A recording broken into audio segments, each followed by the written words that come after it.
Hello, welcome to Virgo Philippines. Reading ito for Virgo, Sun, Moon, Rising, Venus, Jupiter, Virgos. Okay? So, itong reading natin, magko-concentrate ito sa person na nag-iisip sa'yo ngayon. Okay? Take only what resonates. Para sa mga gustong magpa-personal reading, Jing Tarot Reader, i-search mo na lang siya sa Facebook. Okay? And, I'm seeing a person holding a gun. I don't know, maybe minsan ka nang naging suicidal. You know what I mean? Yung pwedeng minsan mo nang inisip na magpakamatay. And hopefully you are okay na, no?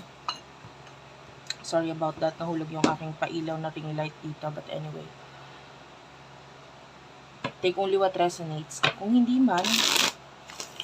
ka naka-experience ng ganun, okay lang. Pero once in your life, hindi naman necessarily na baril yung gagamitin, but definitely, may kinalaman sa suicidal thoughts. Kung hindi man yan, pwede yung kabataan mo pa, ganyan. But anyway, I hope you are doing well, you're doing okay. At kung ikaw ay hindi pa nakakaalis sa ganitong pag-iisip or sitwasyon, kailangan mo ng makakausap. Ayan. As much as possible, you need to pray. Ilayo mo yung pag-iisip mo sa mga ganyan. Okay? So, let's start your reading. Sino itong person na nag-iisip sa'yo ngayon? Queen of Pentacles. Clarify the Queen of Pentacles.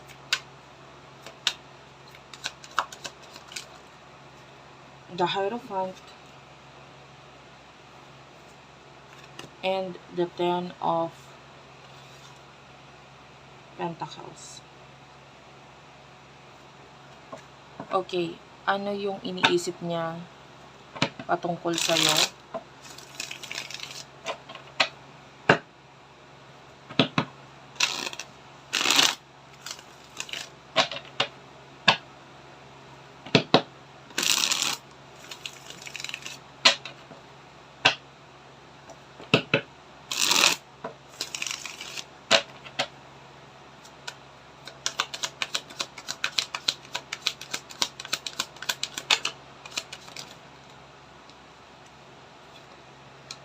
You do over the Page of Wands, the Hanged Man, and the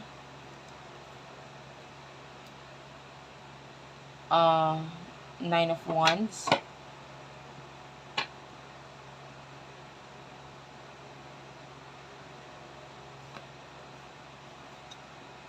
Okay, so I also would like to get na rin yung message kung anong emotion sa'yo ng taong to para tuloy-tuloy tayo. No? Kunin ko lang. Wait lang. Ano ang emosyon sa'yo ng taong ito?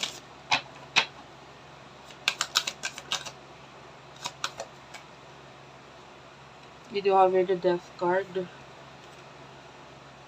Seven of Wands. Okay. Three of Wands. The Star. Temperance. And the Ace of Wands. Ika-clarify ko lang itong Death card. Clarify the Death card, please. For the sign of Virgo, Sun, Moon, Rising, Venus, Jupiter, Virgo.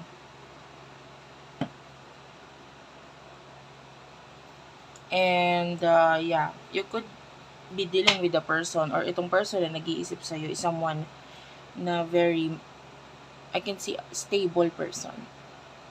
Pwedeng stable siya financially.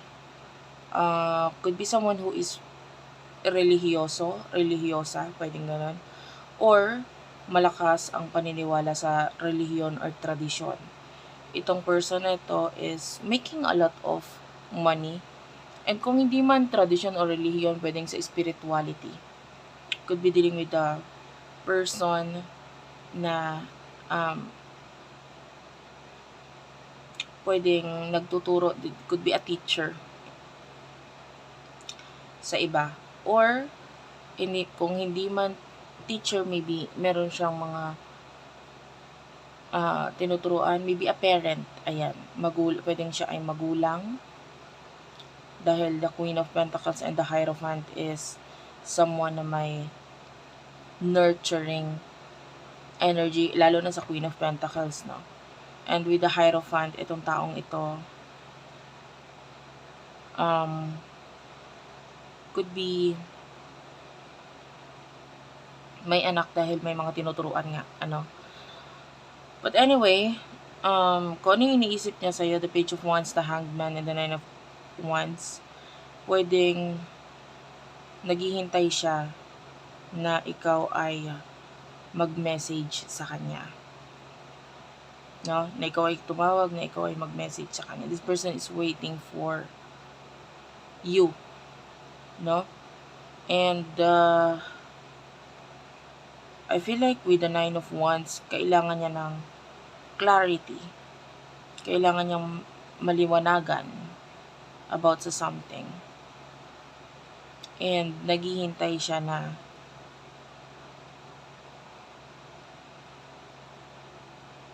ikaw yung maggawa ng paraan or maybe ng first move. Or ikaw ang una makipag-connect, communicate, whatsoever. Okay? And may nakikita akong challenge dito. I-clarify natin to.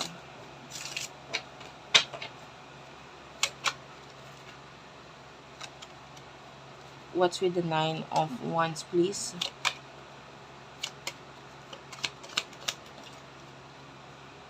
Hand of Cards.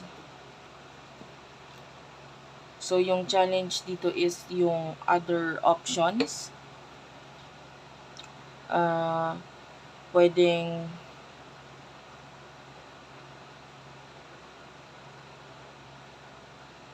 actually, I cannot see the full energy or hindi siya lumabas actually, pero napipicture out ko siya yung the full sa tarot readings.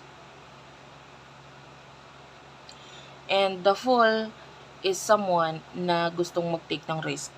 Especially, you do have your take a chance risk with the Hand of Cards. Gusto niya mag-take ng risk. Kaya lang, may mga iba pang options kasi sa ngayon. And pwedeng ito yung challenge.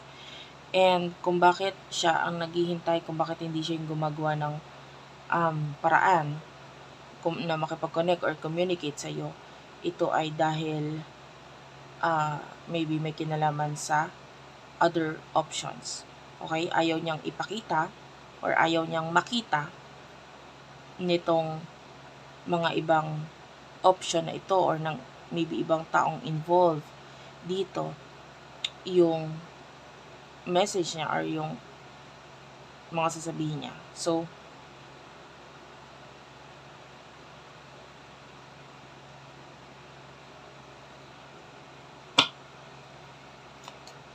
clarify the Death card and the Queen of Swords.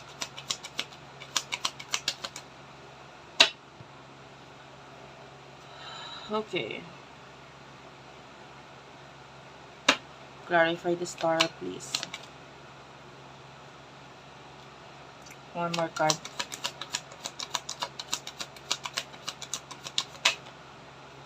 Paradise. Clarify the Temperance and the Ace of Wands.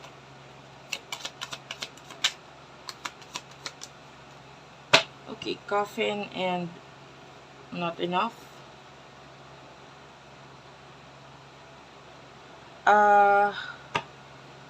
Ito person na to, kung ano yung, we're asking kung ano emotion niya sa'yo.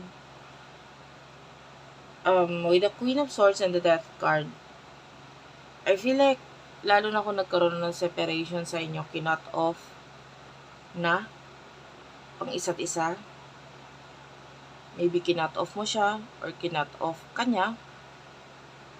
And especially if there's another person na involved dito sa connection ninyo with the girl with the snake, medyo may boundaries na no?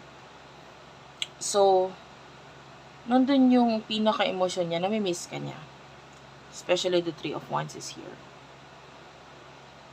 Pero, nagpapaka-busy na lang tong taong to eh. Miss ka niya pero hindi pwede, kailangan mag-focus sa dapat kong gawin, sa trabaho ko, etc. Tong person na to, pinipilit niyang wag isipin ka, wag ma-attach sa'yo, wag mabalik yung nakaraan or anything sa inyo. Okay, itong taong ito,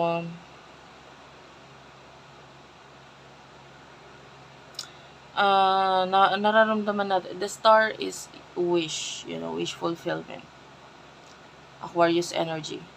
And maaaring ikaw yung pangarap niya. Pangarap niya sa isang sa makakapareha. Ikaw yung pangarap niya makakapareha. Babae man or lalaki, this person is attracted to you so much. Nakikita ka niya as the butterfly, someone na talagang wow, parang ganun. Maybe in the past, isa kang parang caterpillar or uod, and then nagkaroon ng pag-glow up sa'yo. So nakita niya yon, ina-admire niya yon.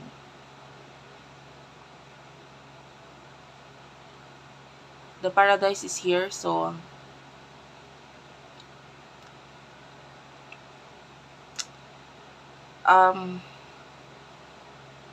I feel like gusto niyang maging masaya ka. And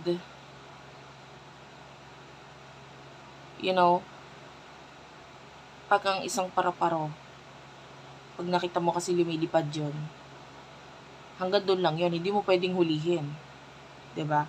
Kasi pag hinuli mo, masisira, pwedeng mamatay.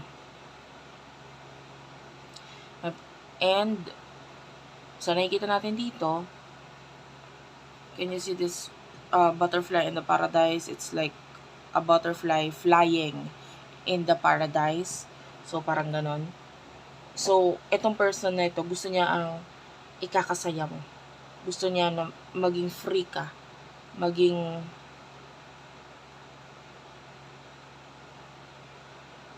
mahanap mo yung sarili mo, no? And the way I see this, itong person na ito, nililet go ka niya or fini-free ka na niya. Okay? Oo, namimiss ka niya, pero sa ngayon, nakita tayo ng ending dito sa inyong dalawa kasi maybe because of yung iba ego mataas ang ego ditong taong to, no? And gusto niya ikaw yung kusang lumapit, pwedeng ganun. Or may nararamdaman din tayong takot. So some of you, lalo na kung may third party na involved sa connection ninyo, third person, pwedeng natatakot siya dun sa person na yon. Diba? Ayaw niyang gumawa ng something na ikakasira.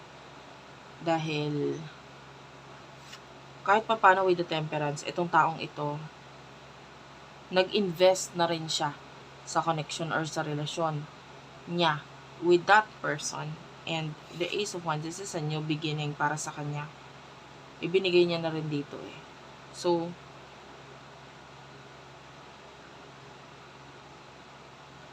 this person, nakikita natin, nandyan lang siya sa background, nakasupport sa'yo. Or if you need someone to talk to, nandyan lang siya. Pero maybe,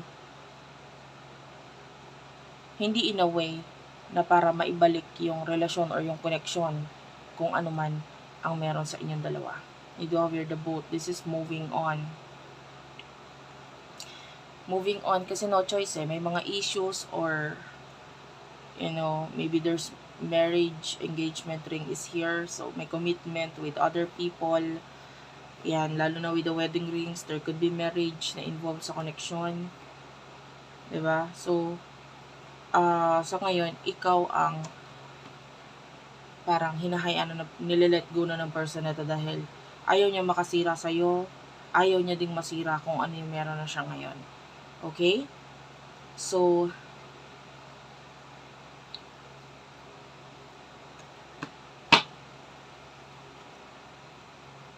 What is the advice here?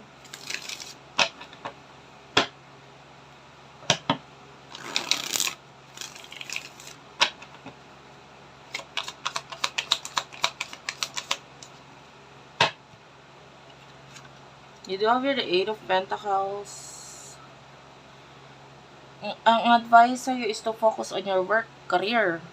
This is someone being busy. This is someone na making money, no? Working very hard, no? And lalo na if you feel like you're not enough or you don't have enough in your pockets right now, kulang yung pera mo, kinukulang ka, etc. Or marami ka obligasyon, marami kang dapat bayaran. If this is you, of course, hindi naman nawawala yun. Kailangan mag-focus sa trabaho, di ba? Kailangan mag-focus sa career. Yun yung advice sa'yo. And also, King of Wands, some of you, I can see possibility na mag-start ng business. The King of Wands is a businessman, businesswoman. Especially nandito yung King of Pentacles and the King of Cups. Nakakaamoy ako ng kutkutin, yung mga mani, or ano ba tawag dito? Sesame seed, dragon seed, ayan, butong pakwan.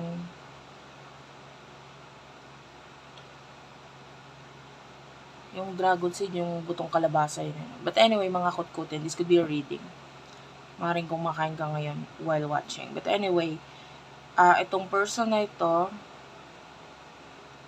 itong advice na ito para sa'yo, pwedeng, it's a sign na maybe you start something na may kinalaman sa pagnenegosyo.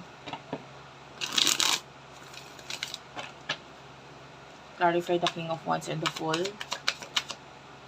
Yeah, Judgment is here. You do have, if this is a business, meron ka ng mga contacts ngayon, no? Na makakatulong sa'yo para maisakatuparan ito. A lot of people will listen. Marami ang makikinig sa'yo, marami ang tatangkilik dito sa negosyo na ito. No, kasi mayroon ng mga nag-aabang Marami na nag-aabang sa kung ano yung sasabihin mo or kung ano ilo-launch mo, kung ano itong negosyong ito. Okay? Sabi ko nga pwede may mga tao na dyan. Maybe these are, you do have here the Three of Swords, Gemini, Libra, Aquarius energy. These are the people na parang kailangan ka talaga nila. So, what's with the Three of Swords? Clarify this. The High Priestess is here. Yeah, you could, something to do with yung iba, pwedeng spirituality.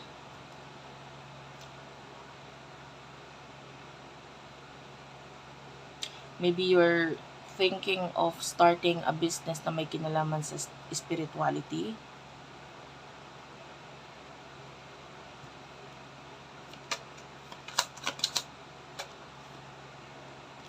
The Seven of Cups. Some of you in retail. Yan. Nakakita tayo dito ng mga gemstone, alahas, kumot, mga ganon.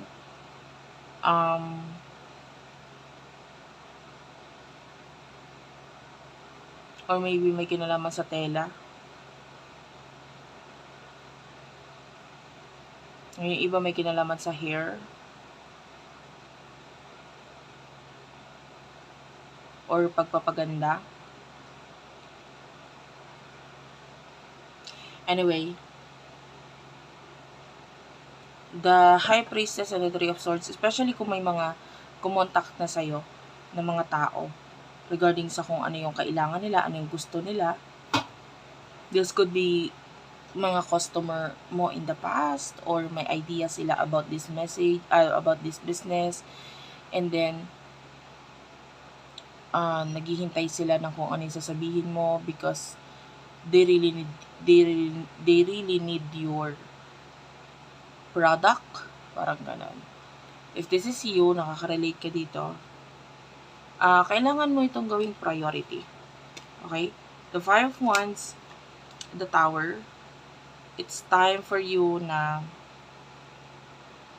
i-end itong nagpapagulo dito kung bakit hindi pa masimulan ito. Iwasan mo or layuan mo itong Page of Swords. This could be someone ng pagiging immature or someone who is very immature. Maybe a person. Kailangan mo lumayo dito sa taong to. The Magician, maybe may kinalaman sa entertainment. So, medyo layuan mo ito. Yung iba, bisyo or Four of Swords. This is someone na medyo nagiging tamad or a lot of sleep ang ginagawa. A lot of tulog. Ayan. Ayan, Three of Cups, this is celebration. Definitely mag-i-end ito na magiging maganda siya. Kakalabasan niya. So, with the Six of Swords, kahit pa unti-unti lang. Kahit matagal ang proseso. Basta, may nasisimulan kahit pa unti-unti. Okay? So, that's the advice for you. Thank you for watching, guys. I love you all and bye-bye.